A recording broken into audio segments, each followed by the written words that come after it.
Chips बनवतोय तर त्यासाठी आपण बारीक बारीक असे फणस कापून घेतलेत. जास्त पिकलेला फणस नकोय, हा कापा फणस आहे. सो आपण याला बारीक बारीक असे कापून घेतोय. आपण कच्चे फणस आहे ना ते कापून घेतलेत कापा. त्यानंतर मग आपण असा एक बॅटर बनवला आहे. यात हळद, मीठ टाकलं आणि थोडंसं पाणी टाकलं.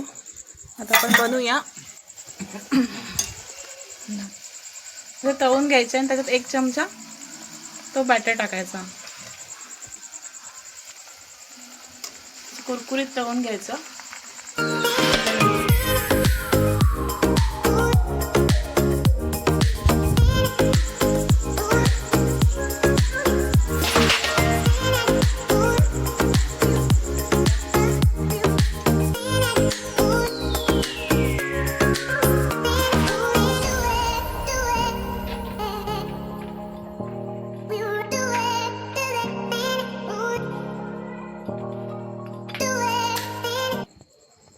हे फणसाचे चिप्स पौष्टिक असतात, लहान मुलांना पण देऊ शकतो आपण.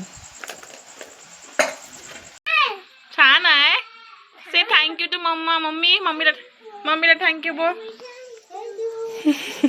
हां वा, मम्मीला थँक्यू बोल. Thank you mummy. नाही, मम्मीनी बनवलं ते बघ, छान छान.